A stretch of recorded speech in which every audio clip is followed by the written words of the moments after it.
introduction is the first part of the medical interview. I'm going to act as if I am a medical student today and introduce myself to the patient to demonstrate how that introduction is performed. Ms. Smith, good morning. My name is Jane Crone. I'm a first-year medical student and I'm here to interview you. How would you like to be addressed? Ms. Smith is fine. Okay. One of the purposes I have in being a medical student is we practice our interview skills, and that's what I'd like to do with you this morning, if that's all right. I will be taking your information to Dr. Jones, and I'll be talking with him, and I'll tell him about it, and then he will come in and see you. Is that okay with you this morning? Yes. That concludes the introduction. The second part of the medical interview is the chief concern or major reason why the patient came for the visit. Additionally, into taking the chief concern, you take what is called the history of present illness. I'm going to demonstrate how that is done. Ms. Smith, tell me what brings you to the clinic today. I've been having ear pain. I hear you're having ear pain. Is there anything else you'd like to talk to the doctor about today? No. No? Tell me a little bit more about this ear pain. It started about 2 weeks ago, and it's kind of like constantly there. Okay. I'm going to take some notes while we talk, if that's okay with you, because it helps me just organize my thoughts, if that's all right. So, with the ear pain, you've had it 2 weeks, correct? Yes. Tell me which ear it's in. It's in my right ear. Right ear? All right. And can you describe the pain for me? Sometimes it's kind of like a dull pressure, and that's probably the most often. Okay. And then sometimes it's like a sharp stabbing pain. Okay. And just so I understand a little better, when it's a dull pressure, I'd like you to rate this pain. And on a 1 to 10 scale, 0 or 1 being no pain, and 10 being the worst pain you've ever had. When it's the dull pain, how would you rate that in terms of severity with a number? Maybe about a 2 or 3. Okay. And tell me then when it's at its worst, when it's at that stabbing pain, what is it? Maybe about an 8. Okay. All right. And tell me a little bit more about the timing. You say it started 2 weeks ago. Since then, how often have you had it? It's kind of every day. Every day. It never goes away? It never goes away. It's constantly there. All right. Have you ever experienced this before? Has this ever happened to you before? No. Okay. Is there any pattern to the sharp and dull sensation that happens? No, not really. Okay. Does anything else go on, or do you notice that it happens more at one time of the day or when you're doing something? Do you notice anything different about it? No, none that I can think of. It's just kind of always there. Always there. Okay. Are there any other what we call associated signs or symptoms, things that go on at the same time? Well, it initially started when I had a cold. Okay. And I figured that it would, kind of get better as the cold got better. Okay. But the cold has seemed to gotten better, but the ear pain is still there. And how long did the cold last? Maybe about a week. I mean, I still have kind of a runny nose, but Okay. other than that, I'm okay. All right. And anything else other than the runny nose with the cold symptoms when you had that? No. No? Okay. Does anything make this ear pain better? I have tried an over-the-counter decongestion, and I've also tried Tylenol, and that seems to make it a little better, but not much. Not much. Okay. What makes it worse? Last week I had to travel, and so, taking off and landing was really bad. And I actually have to travel next week, so I'm a little concerned about that. Okay. All right. You've talked about trying Tylenol and over-the-counter decongestants. Any other therapies that you've tried for this at all? No. Have you seen any other practitioner for it? No. Okay. Taken any herbal supplements or anything like that? No. Okay. All right. What do you think this is? I'm not exactly sure, but I'm a little worried that maybe I've ruptured my eardrum or something. Okay. All right. And tell me, it sounds like it's bothering you every single day. Tell me how else it has affected your life. Sometimes it'll keep me up at night, and I think I have a little hearing loss. Okay. All right. You notice that? What I'd like to do now is tell you back or summarize for you what I've heard you say about this concern that brings you to the clinic. What I'd like you to do is to correct me if I've gotten some piece of information wrong or if there's something that I've forgotten, okay? So what I understand is you're coming to the doctor today for a concern of a right ear pain. There's really nothing else you want to speak about today. What worries you the most is what's causing this ear pain, and you're seeking treatment for it. You have had this ear pain for 2 weeks. It started out with a cold. When you had the cold, you had runny nose with it, and but that seemed to go away after about a week, but the ear pain has continued. The pain goes from a 2 to an 8 in terms of severity of pain. Pain is always there. It can be dull or it can be sharp or in between. Doesn't really happen any particular time of the day. There's no pattern to it, but what you did notice did have an effect on you was when you were traveling with the change in altitude of either descent or taking off, that you noticed that pain got worse for you and was more bothersome. Nothing really makes it better other than maybe the Tylenol or the decongestant, and you haven't seen anybody else for it. You're worried that your eardrum is possibly punctured, and what I'm also hearing that you're worried about is that you have to travel again, so you're concerned about that this pain is present. I cannot think of anything else that you told me. Is there anything that I've missed? I think you've covered it all. Okay. Again, I'm going to go tell the doctor about this, and then we'll come back and we'll talk again. Okay. Thank you. This concludes the chief concern, history of present illness. Another part of the medical interview is what is called the past medical history, or PMH. And so usually we talk to patients about this because what we want to do is we want to find out if anything in the patient's past medical history has an effect or is connected in any way to their current concern that they come to the physician to see. Ms. Smith, what I'd like to talk to you about now is what we call your past medical history. And the reason I talk to you about this is I want to see if there's any connection to what brings you to the clinic today for. So that's what I'm going to ask you some questions about now. Is that all right? Okay. All right. What I want to know about is your adult illnesses, conditions that as an adult you've been diagnosed with. None so far. None so far. Any conditions that you routinely see a physician for or take medication for? No. No? Okay. Let's go back in time now. Now your childhood illnesses. Any childhood illnesses that you were treated for as a child? I think earaches. Okay. Is this earache now that you have what you remember having as a child? No, not really. I don't remember that much about them. Okay. You just know that you were treated for them. Mm-hmm. Okay. Are there any, do you take, what medicines do you take now? I don't take any routine medicines. Okay. Any over-the-counter medicines that you take? Outside of Tylenol on occasion, that's it. Okay. Supplements or complementary alternative medicines that you take? I take a multivitamin. Okay. All righty. And you take that every day? Yes. Okay. Past surgeries, either as an outpatient or an inpatient? No. Never have had surgery. Any injuries that you've had? When I was a child, I broke my arm. Okay. And did you seek care at a doctor or a hospital for treatment for that? Yes. Okay. And which arm was it? It was my right arm. Do you remember how they treated it? I had to wear a cast. A cast. And have you had any problems with it since then? No. Oh, okay. Ever been in the hospital for any reason? No. Right.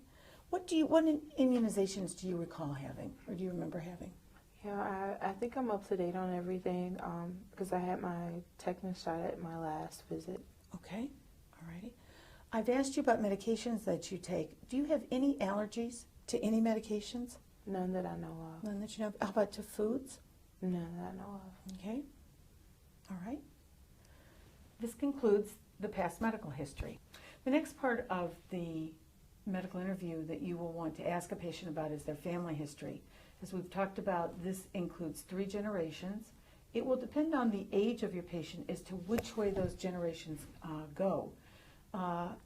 In the case that your patient is between somewhere in their late adolescent, teens, 20s, 30s, 40s, you will first of all always find out about the patient's history, which you've done with the past medical history, and their siblings. That is considered one generation. And then you will either go down and ask about their children if they have them, or you will go above their age bracket and you will go into their parents. If there are no children, you want to ask about the patient and their siblings, their parents, and their grandparents. Now, obviously that if you're talking to someone in their 80s, they may be able to tell you about themselves, their parents, their children, or their grandchildren. So you have to adjust, depending on the patient's age, to determine which collection of 3 generations you want to talk to the patient about. Ms. Smith, I'm going to talk with you now about your family history. And sometimes we want to talk about several generations in this, usually 3 of them, because we want to find out about generations that may genetically run in your family or illnesses that run in your family that you're concerned about. And so I always like to kind of start out and say, what illnesses are there in your family that you know about or you've been told stories about that you are concerned about? High blood pressure runs in my family. Okay. And sometimes I'm a little concerned if I'll get that as well. Okay. All right. We'll talk a little bit more about that, and we're going to find out, who had that high blood pressure. Now, what is your age, please? 29. 29. Do you have siblings? Yes. Okay. And this is one thing I want to make sure is clear when this interview is, part of the interview is done, is that the information that I'm seeking here primarily is genetically. So I'm very interested to know, are your siblings your biological siblings, your parents your biological parents? Yes. Okay. So what I want to know is, with your siblings, tell me how old your siblings are. You're 29. I have 2 brothers. One is 34 and one is 32. Okay. And health problems that they have, you mentioned hypertension. They both have been diagnosed with high blood pressure. And are they treated for it at this time? Do you know? Yes. Okay. All righty. And tell me about, let's go up to your parents. Tell me about your parents. Are your parents living? My mother is. Okay. And how old is she? She's 60. All right. Health concerns or health things that she is treated for? She's treated for high blood pressure. She is. Okay. All right. Your father? He died in a car accident. Okay. And how old was he when he passed? About 55. Okay. And was his health good? Or what do you know about his health? As far as I know, it was good. All right. Let's talk about your grandparents. Your grandparents. Tell me first about your father's parents. They died they died of natural causes, but I'm not sure, when they died or how old they were when they died. Okay. And your mom's parents, are they living? No, they're dead as well. Okay. They both had strokes in their 80s. Okay. And were you aware, was there hypertension diagnosed with them also, or do you know? I don't know. Okay. Alrighty. Well, we've talked about that the concern that you have is the hypertension in your family, and that's certainly something that it sounds like you have a family history of, and that we should look at more closely. Okay. This concludes the family history. Another part of the medical interview that's quite lengthy at times and probably fairly sensitive is the social history. Now, I always think that most interviews are difficult sometimes depending on, the patient and what you're trying to ask them, but the social history does carry with it some risky things to ask a patient to make sure that they understand why you're asking them these questions and what it is you want to know for. What we try to assess with the social history is health habits, health behaviors, other behaviors that may or may not put a patient at risk for different things. So I'm going to proceed now by asking the patient here about her social history. Ms. Smith, the time of this interview now is with the social history, and by that I want to try to get to know you a little bit in a different way as a patient. Some things about your past, some things about your health habits, some things about your lifestyle that can tell me if there's any risk perhaps that we need to assess in terms of your health. What I need you to know about it is where some questions are very simple and very easy to answer, some questions are very personal. And you, as I ask them, you may wonder why I'm asking them, and I hope that I tell you why I'm asking them. If not, please ask me. And also, too, if you say, you know what, that's not anything I want to discuss with you, please tell me so. Everything is your choice as to whether or not you wish to answer it. Is that all right with you? Yes. Okay. I want to start out with some things now, just your living situation. Where were you born? I was originally born in Selma, Alabama. Okay. And so how did you get to Madison? Came here for school. Okay. All right. And you live in Madison now? Yes. Okay. And may I ask, who do you live with? Who lives in your household? My husband. How long have you been married? We've been married about 3 years now. 3 years. Anyone else live in the household other than you and your husband? No. Okay. All right. One of the things I always like to know about people, just to kind of get a sense for what support systems they have available, is if you and your husband needed help with something, or you needed help, or you got sick, or somebody had to go and get gas for you if you ran out of gas, or you broke your leg, who would be available to help you? Probably maybe our friends. Okay. All right. Okay. Anybody else is useful in terms of support to you and your husband that even don't live here? I mean, our parents, of course. Okay, all right. Tell me about, there's one thing I always like to make sure that I know also. You've told me about who you could depend on for support. Is there anybody that depends on you for support, that relies on you? My husband. Your husband? Okay, so you guys sound like you take care of each other. We do. Okay. Children? No children. Okay. So, typical day for you. Tell me what a typical day is like for you. For the most part, I usually get up and go to work. I usually work out at some point in the day. Mm-hmm. And then go home, enjoy dinner. Mm-hmm. Do you work during the day? Yes. Tell me about the type of work you do. I'm a teller at Anchor Bank. I see, and you work routine kind of daytime hours? Yes. Okay, all righty. What do you do for fun? We like to go out. We like to dance. Mm-hmm. Go out to eat, movies, Mm-hmm. simple stuff. Okay, all righty. What I want to know about, and the next two things I'm going to bring up have to do specifically with your health behavior, with your health care.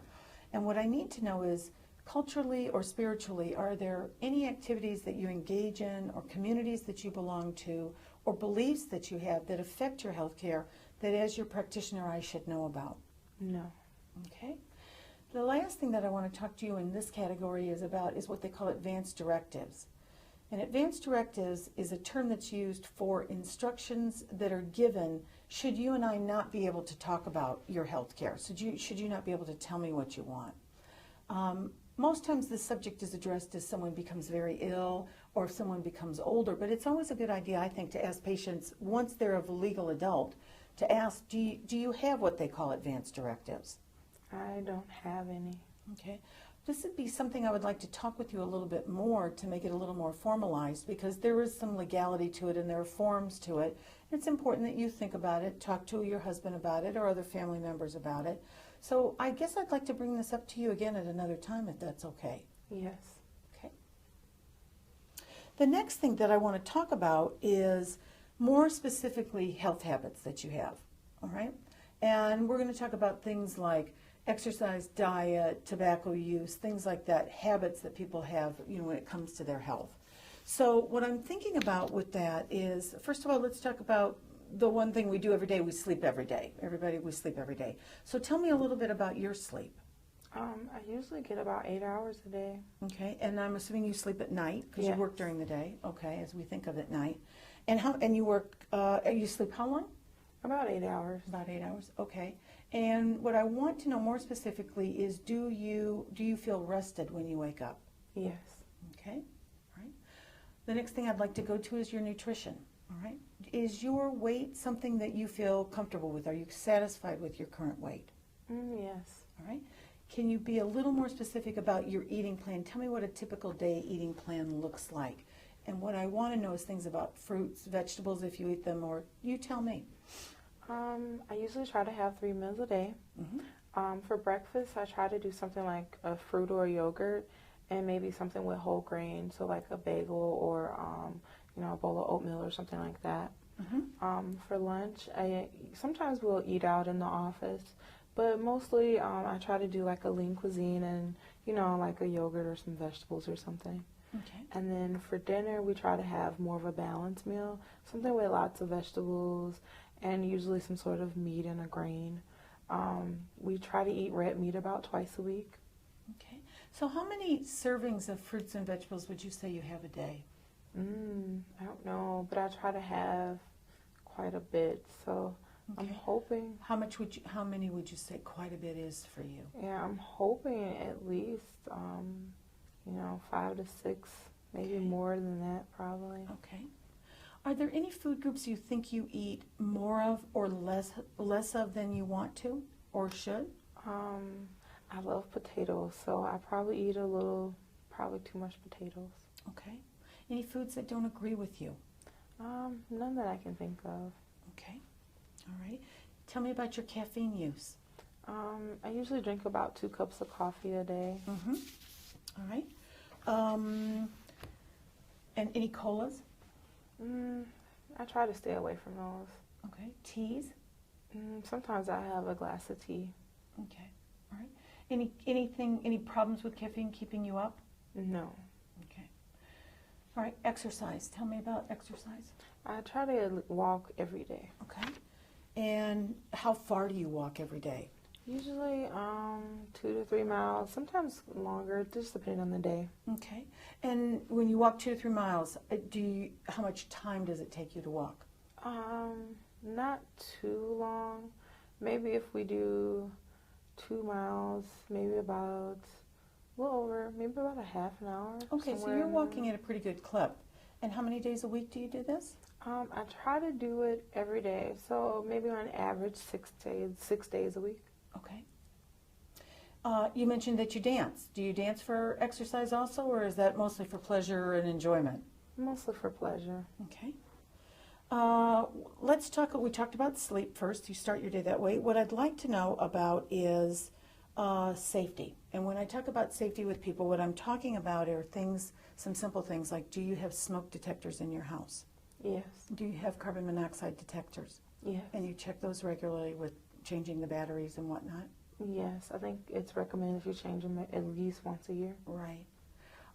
Do you, if you engage in things like biking, skiing, snowboarding, habits that are, behaviors that require a helmet, do you wear a helmet? Usually. Do you? Okay. Tell me about seat belts in your car. I always wear a seatbelt. You always wear? Good. Okay. In the environment, many times, depending either through leisure or through work, sometimes we can be exposed to things.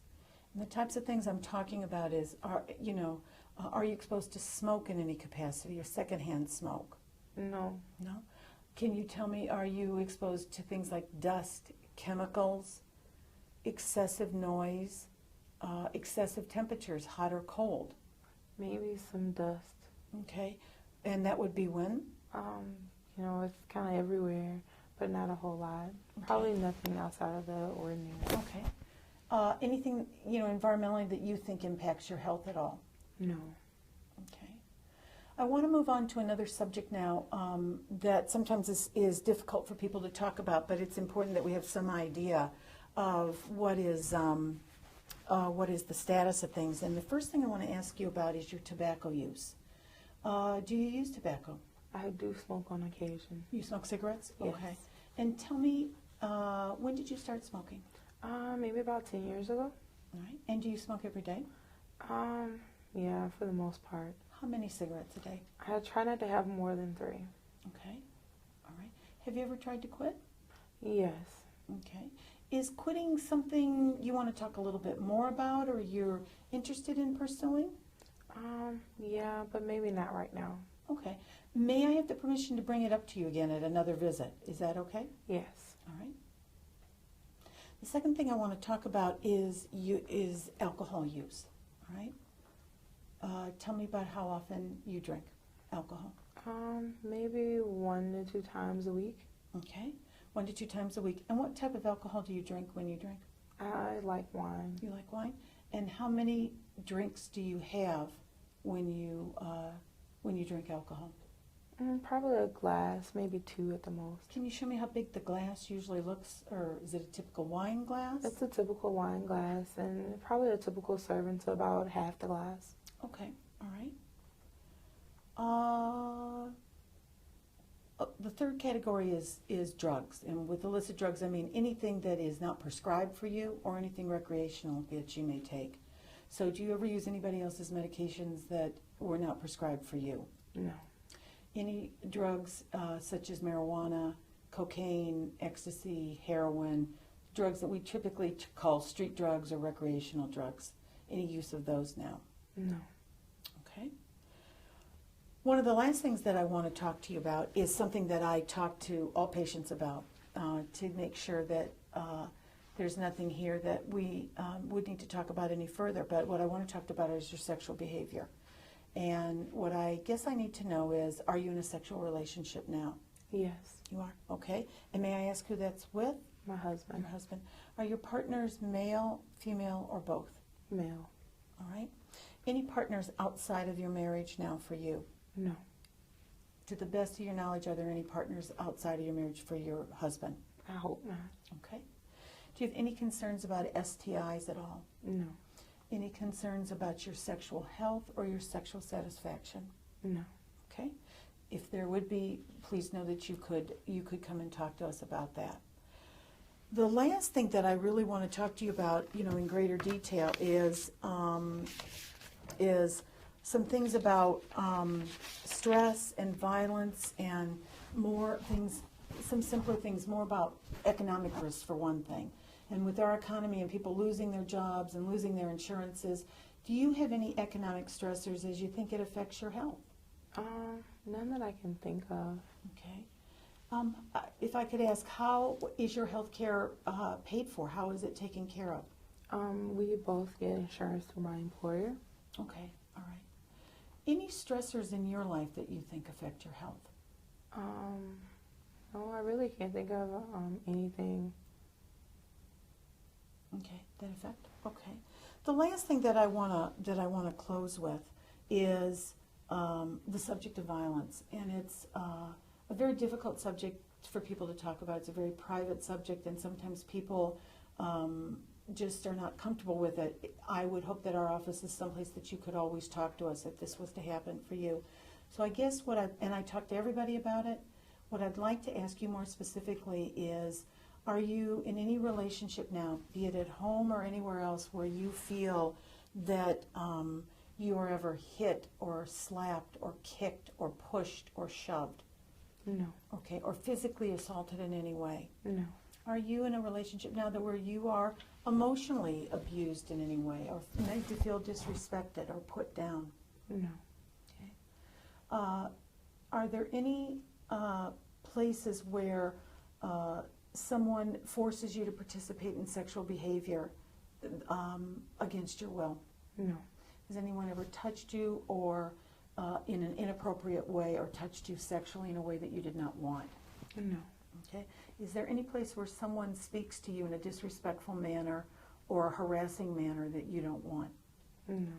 Okay.